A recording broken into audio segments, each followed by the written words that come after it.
Hello everyone, this is lecture 5th in the video series of computers. आज हम बात करने वाले हैं कंटेंट टेक्नोलॉजी के बारे में कि कंटेंट टेक्नोलॉजी क्या होती है। हम इस चैप्टर के अंदर जितनी भी वो है टॉपिक्स है उनको कवर करने वाले हैं। पहला टॉपिक हम पे है डेटा एंड इन्फॉर्मेशन, कि डेटा क्या होता है और इन्फॉर्मेशन क्या होता है। हम इसके बारे में थोड़ा सा डिफरेंस जानेंगे, क्योंकि मोस्टली क्या करते हैं लोग इसमें कंफ्यूज हो जाते हैं कि डेटा एंड इन्फॉर्मेशन सेम ही होती है। तो इस पर जान लेते हैं। Data is raw unorganised facts that needed to be process. Data क्या होता है? एक रॉ और अनऑर्गेनाइज्ड फैक्ट्स होते हैं जिसको प्रोसेसिंग की अभी ज़रूरत होती है। Data can be something simple and seemingly random and useless until it is organise. Data कुछ भी हो सकता है जो सिंपल हो दिखने में, और कुछ भी रैंडम हो, कि मतलब जिसका कोई तुक नहीं बनता, बस आपने रखा हुआ है अपने पास, जब तक उसे एक ऑर्गेनाइज वे में नहीं रखा जाए। ठीक है। When data is process organize structured और represented in a given context so as to make it useful, it is called information. जब एक डेटा को हम प्रोसेस करते हैं, उसे एक स्ट्रक्चर वे में रखते हैं ताकि वो एक मीनिंग बनाए, उस चीज़ को हम इन्फॉर्मेशन कहते हैं। इसके लिए एक छोटा सा एग्जांपल देता हूँ मैं आपको। सपोज आप लोग एक वेडिंग में गए, वहाँ पर फ़ोटो शूट हुआ है जहाँ पर हर एक इंसान की फ़ोटो क्लिक की गई है। एंड नाउ आपके पास पूरा का पूरा एक फ़ोल्डर आया है जहाँ पर है वेडिंग की सारी फ़ोटोज़ पड़ी हैं यहाँ पे। बट नाउ क्या आपके लिए वो सारी की सारी फ़ोटो ज़रूरी है? आपको तो सिर्फ अपनी चाहिए होंगी ना। सो आपके पास जो अभी पड़ा हुआ है फ़ोल्डर, वो है आप पे डेटा। अब उस डेटा पे प्रोसेसिंग बनती है। प्रोसेसिंग मतलब कि अब आप क्या करोगे, उस डेटा फ़ोल्डर को खोलोगे एंड उससे जो आपकी पिक होंगी और जो आपके लिए मतलब की पिक होंगी, आप उनको निकाल के बाकी पिक्स डिलीट कर दोगे। तो अभी क्या चाहिए? उस फ़ोल्डर को चाहिए प्रोसेसिंग। मतलब अभी उस प्रोसेस पे अभी उस डेटा पे आप काम करोगे, उससे अपना वाला जो वो है, डेटा है, वो निकालोगे। अब जब आपने सारा का सारा काम कर दिया, तो जो आप में निकल के आया है डेटा, वो आपकी काम का डेटा है। और वो एक प्रोसेस करने के बाद, मतलब आपने जो सॉर्टिंग वाला प्रोसेस किया, आपने जो छाँटने वाला काम किया, कि आपने अपना अपना काम, अपनी चीज़ें छाँट दी और बाकी चीज़ें डिलीट कर दी। तो ये वाला जो प्रोसेस किया, इससे जो जो अनवांटेड डेटा था वो डिलीट हो गया, और जो आपके पास जो निकल के प्रोसेस डेटा आया, उसको हमने इन्फॉर्मेशन बोल दिया। तो सिंपली डेटा जो है, उससे उससे हम वो रिप्रेजेंट करता है रॉ इन्फॉर्मेशन को, जो आपकी किसी काम की नहीं है, जिसको अभी प्रोसेसिंग की ज़रूरत है। और इन्फॉर्मेशन रिप्रेजेंट करता है आपके प्रोसेस डेटा को, जो आपके मीनिंगफुल है, जो आपके लिए एक स्ट्रक्चर्ड वे में रखी हुई है ताकि आप उसे आगे यूज़ कर सको। नाउ अगले स्लाइड पे बढ़ते हैं, जो कि है डेटाबेस। कि एक डेटाबेस क्या होता है। अभी हमने बात की कि डेटा क्या होता है, अब बात करेंगे हम डेटाबेस क्या होता है। A database is an organized collection of structured information or data typically stored electronically in the computer system. एक डेटाबेस क्या होता है? एक क्या होता है, डेटा का कलेक्शन होता है। जब हम डेटा को कलेक्ट करते हैं, एक जगह पे ऑर्गेनाइज करते हैं स्ट्रक्चर फॉर्म में, तो इन इलेक्ट्रॉनिकली इन कंप्यूटर सिस्टम, तो उसको हम डेटाबेस कहते हैं। जब भी हम किसी भी डेटा को अगर हम एक स्ट्रक्चर्ड वे में रखते हैं कंप्यूटर के अंदर स्टोर करके, तो उसको हम क्या बोलते हैं? डेटाबेस बोलते हैं। Database is usually controlled by database management system. Database को मोस्टली जो वो क्या बोलते हैं, डेटाबेस को जो मैनेज करता है, उसको हम बोलते हैं database management system. Together the data and the DBMS along with the application that are associated with them are referred to as database system, often shortened to just database. अब जो डेटाबेस को manage करता है, उसको हम database management system बोलते हैं। अब जैसे मैंने सिस्टम बोला, तो सिस्टम में एक पूरा एक सिस्टम होगा, एक स्ट्रक्चर फॉर्मेट होगा, और हो सकता है, और जो डेटाबेस मैनेजमेंट सिस्टम होता है, इसके अंदर एक एप्लीकेशन इन्वॉल्व होती है, जो हमारे डेटाबेस का ख्याल रखती है, या हमारे डेटाबेस को पूरा का पूरा मैनेज करती है। जैसे यहाँ पर लिखा हुआ है, together the data and the DBMS along with the application that are associated with them are referred to as database system। तो जो DBMS में जो एप्लीकेशन एसोसिएट होती है डेटाबेस के साथ, इस पूरे सिस्टम को हम बोलते हैं डेटाबेस सिस्टम, और इसको शॉर्ट फॉर्म में हम क्या बोलते हैं? Database. Jumping to the next slide. अब हम बात करने वाले हैं advantages of database management system. Database management system के एडवांटेजेस क्या होते हैं? पहला, control database redundancy. It can control data redundancy because it stores all the data in one single database file and that recorded data is placed in the database. पहले हम data redundancy की बात कर लेते हैं, फिर डेफिनेशन में जाएंगे। रिडंडेंसी का मतलब होता है कि जब एक ही चीज़ दो बार रिपीट हो जाए। मान लो कि एक क्लास है, उसके अंदर एक बच्चे का नाम है अमन शर्मा। तो अब अमन शर्मा का मैं जैसे रिकॉर्ड डाल रहा हूँ, तो मैंने सबका रिकॉर्ड डाला। फिर जब अमन शर्मा की बारी आई तो पहले मैंने एक बार अमन शर्मा का रिकॉर्ड डाला, but as we are human, हमसे भी गलतियां होती हैं। मैं दूसरी बार भी मेरे को ऐसा लगा मैंने अमन शर्मा का नाम नहीं डाला, तो मैंने दोबारा उसी रजिस्टर में मैंने क्या किया, अमन शर्मा का नाम दोबारा एक और बार लिख दिया। अब ऐसे से क्या होता है कि वो है जो रजिस्टर है उसमें अमन शर्मा का नाम दो बार चढ़ गया, तो जो डेटा है वो रिडंडेंट हो गया, मतलब अमन शर्मा का नाम दो बार आ गया। ठीक है, तो इस चीज़ से बचने के लिए डेटाबेस क्या करता है, डेटाबेस में रिडंडेंसी नहीं होती है। मतलब अगर आपने एक बार अमन शर्मा का नाम डाल दिया तो दोबारा अमन शर्मा का नाम नहीं आएगा। और वो ऐसे फाइंड होता है कि जैसे अगर एक अमन शर्मा है जो हरिद्वार रहता है और एक अमन शर्मा है जो ऋषिकेश रहता है, तो दो अलग अलग अमन शर्मा है अभी, क्योंकि इनके एड्रेसेस चेंज हो रहे हैं। लेकिन अगर दो एक ही हो गया, एक ही अमन शर्मा है जो ऋषिकेश रहता है, दूसरे वाले का भी जब हम डेटा डालते हैं, अगर वो भी ऋषिकेश रहता है और उसकी हर एक चीज़ मिल रही है रिकॉर्ड में, तो ऐसा डेटा हमारे डेटाबेस में जाने के चांसेस बहुत कम होते हैं। इट कैन कंट्रोल, अब रिडंडेंसी के डेफिनेशन पढ़ लेते हैं एक और बार। It can control data redundancy because it stores all the data in one single database. Redundancy कम कैसे कर देता है ये एक ही सिंगल डेटाबेस के अंदर, डेटाबेस की फाइल के अंदर सारे के सारे रिकॉर्ड रखता है या डेटा रखता है।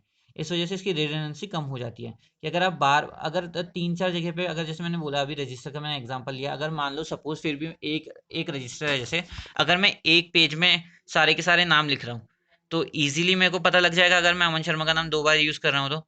लेकिन अगर हमारा जो वो है, जो हमारा रजिस्टर है उसमें नाम बहुत सारे हैं और मैंने पन्ना पलटा और मान लो सपोज कि दो या तीन रजिस्टर बन गए हैं सिर्फ नाम ही नाम से, और उसके बीच में मैं भूल गया कि मैंने अमन शर्मा को एक बार मेंशन कर दिया है, और मैंने दूसरे रजिस्टर में भी अगर एक और बार अमन शर्मा लिख दिया, तो ऐसे से क्या होगा, ऐसे से जो अमन शर्मा है उसका जो डेटा है वो रिडंडेंट हो जाएगा। दूसरी हम बात कर लेते हैं डेटा शेयरिंग पे। डेटा शेयरिंग क्या होती है, in DBMS the authorised users of an organisation can share the data among multiple users. अब डेटा शेयरिंग क्या होती है, डेटाबेस मैनेजमेंट सिस्टम में जो ऑथराइज्ड यूजर्स होते हैं, जिन पे पावर होती है, वो अ, अपना जो डेटा है वो मल्टीपल यूजर्स को शेयर कर सकते हैं। जैसे कि सपोज मेरे पास अभी अथॉरिटी है और हम एक डेटाबेस मैनेजमेंट सिस्टम में की अगर बात करें और आप सब अगर यूजर्स हो, तो मैं जो डेटा है, जो मैंने ये वीडियो बनाई है, मैं आप सबके के पास शेयर कर रहा हूँ। ये सबको मैं शेयर कर रहा हूँ और आप सब एक्सेस कर सकते हो। कैसे? क्योंकि मैंने आपको शेयर किया है। कैसे किया है? डेटाबेस मैनेजमेंट के थ्रू किया है। ठीक है, अब अगली बात कर लेते हैं हम, easily maintenance. It can be easily maintainable due to centralise nature of the database management system. Database management system क्या होता है, वो एक सेंट्रलाइज वे में वर्क करता है कि मतलब सारी की सारी चीज़ें जो होती हैं कनेक्ट होती हैं एक सेंट्रल पार्ट से। ठीक है, जहाँ पर आपका सारा का सारा डेटा जो है स्ट्रक्चर फॉर्म में रखा हुआ होता है, तो उसको मेंटेन करना भी इजी होता है, क्योंकि आपको सारा का सारा फोकस का करना होता है, अपने सेंटर में करना होता है मोस्टली। क्योंकि अगर सेंटर अगर प्रॉपरली वर्क कर रहा है तो बाकी चीज़ें भी मोस्टली प्रॉपरली वर्क करती हैं, और अगर उसमें कोई एरर भी आती है कहीं पर, तो आपको इजीली पता लग जाता है कि किसी एक ही चीज़ में एरर आई है और बाकी चीज़ें भी आराम से काम करेंगी। Reduce time, it reduces time, development time and maintenance needed. अगर मेंटेनेंस की ज़रूरत कम पड़ेगी तो उसका जो टाइम है वो भी रिड्यूस हो जाएगा, कि हमारे जो टाइम है वो भी बचाएगा वो। अब अगली बात कर लेते हैं बैकअप की। It provides backup and recovery subsystem which create automatic backup of data from hardware and software failures and restore the data if required. अब कई बार ऐसा होता है कि हम डेटा जैसे हम डेटा को स्टोर कर रहे हैं, जैसे मैंने रजिस्टर्स की बात की, तो कई बार ऐसा होता है कि हमारे रजिस्टर्स खराब हो गए। तो अगर हमारे सपोज कि बारिश हुई और मेरे रजिस्टर्स भीग गए, तो उसमें जितना भी लिखा हुआ था डेटा आधे से ज़्यादा चला गया, तो अब मैं क्या उसे वापस ला सकता हूँ? नहीं। बट अगर हम डेटाबेस मैनेजमेंट सिस्टम की बात करें और अगर हमने उसमें कोई डेटा रखा हुआ है, सपोज अगर मेरा सॉफ्टवेयर उड़ गया या मेरे हार्डवेयर में कोई दिक्कत आ गई कंप्यूटर के, तो उसके बाद भी हम बैकअप कर रख सकते हैं डेटाबेस का, और उसको वापस हम गेन कर सकते हैं। मतलब जितना भी हमने डेटाबेस में डेटा सिक्योर किया था, वो सब भी हमारा आराम से इजीली पढ़ा हुआ होगा हम पे ही, और हम उसे बार बार निकाल के रिकवर कर सकते हैं। अब अगली बात कर लेते हैं multiple user interface. It provides different type of user interface like graphical user interface, application program interface.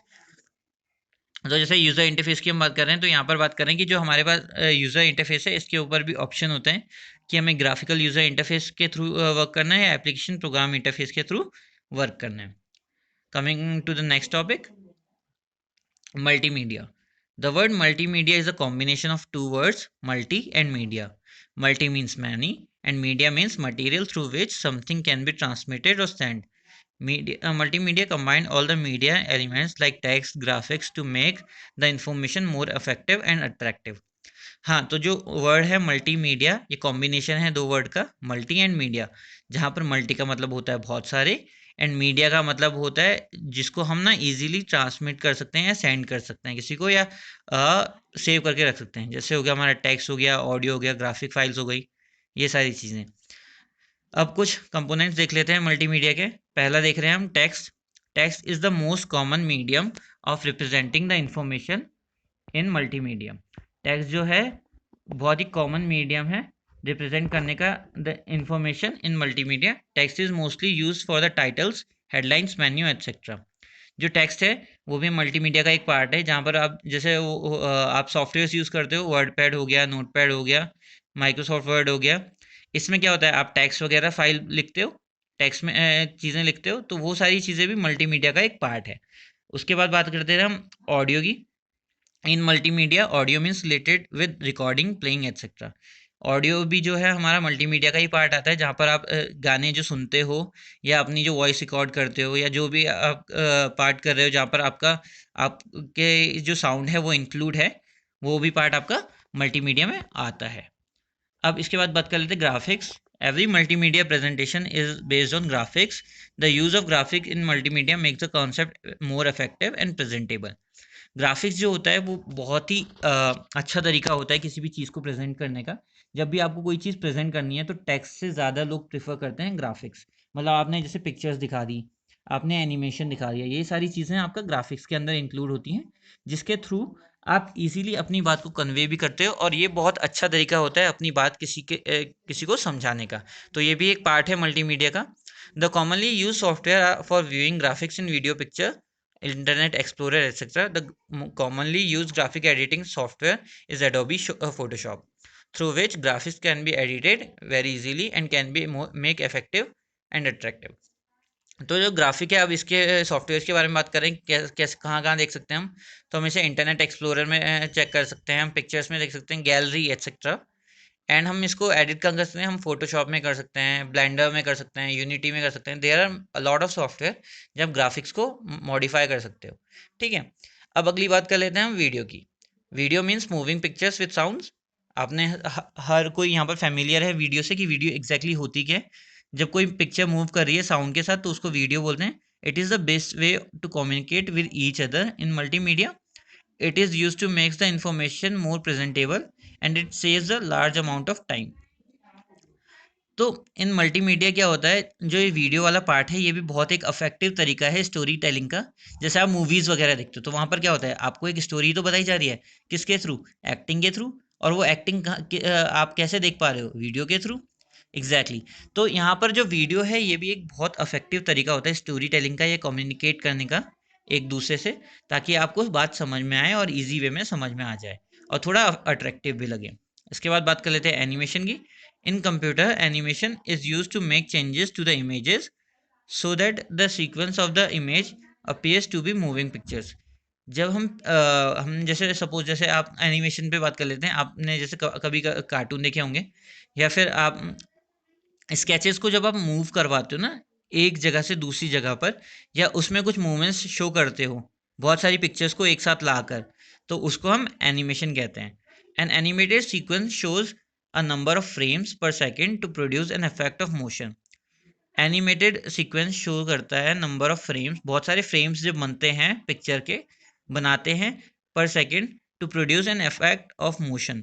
तो वो एक मोशन की तरह लगता है. जैसे हमने बहुत सारी चीज़ें अगर हल्के हल्की डिस्टेंस में रख दी तो वो जो पिक्चर जो बनती है वो कहीं नहीं जा रही है, बट वो हमें एक सेंस देती है कि वो चीज़ मूव कर रही है, क्योंकि धीरे धीरे जो फ्रेम है वो चेंज होता जा रहा है.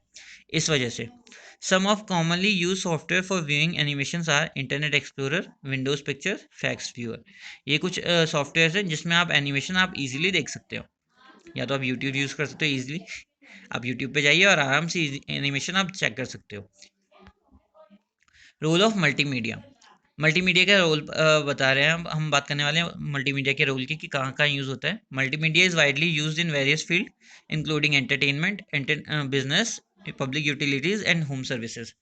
तो मल्टीमीडिया का रोल कहाँ है? जैसे मैंने अभी बात की थी, हमने एनिमेशन की बात की थी, वीडियो की बात की थी और ग्राफिक्स की बात की थी। जब मैंने बात की थी मूवीज़ की कि जो वीडियो है वो एक बहुत अच्छा तरीका होता है स्टोरी टेलिंग का, जहाँ पर आप अपने जो व्यूअर है या ऑडियंस है जो देख रहा है उसको आप इजीली उसे समझाते हो कि स्टोरी है क्या, थ्रू एक्टिंग। और वो एक्टिंग आप कैसे देख पा रहे हैं? वीडियो के थ्रू। तो वही है पहला हमारा जो पॉइंट था, मल्टीमीडिया इन एंटरटेनमेंट। हम एंटरटेनमेंट इंडस्ट्री में भी मल्टीमीडिया का यूज़ करते हैं। जैसे हम यूज़ करते हैं, वीडियो शूट होती हैं, वो सारा का सारा मल्टीमीडिया का पार्ट आता है। Multimedia in entertainment application aims to add diverting users that is engaging them in some or other activities. The activities include listening to music, watching a video, playing games, participating in an interactive story, meeting people at virtual environment, etc. Higher interactivity, mobility, content awareness is major roles played by multimedia application softwares. तो ये जो यहाँ पर अभी चीज़ें mention की गई हैं, watching a video, playing games, music, ये सारा क्या है? मल्टीमीडिया एंटरटेनमेंट का पार्ट है। नेक्स्ट बात कर लेते हैं multimedia in business. Training, informational, promotional material, sales presentation, point of sales, display that allows for consumer integration and communication within and outside the organization are all common application of multimedia in business world. तो business world में हम कैसे multimedia का use करते हैं, हम उसके बारे में बात कर लेते हैं। जैसे आप लोगों ने प्रेजेंटेशन बनाई होगी, तो प्रेजेंटेशन जो हम बनाते हैं पीपीटीज में, तो वो भी एक बहुत ही अच्छा तरीका होता है अपने जो तुम्हारे जो पॉइंट्स होते हैं वो रखने का, कि आप अब आगे क्या करने वाले हो और कैसे करने वाले हो।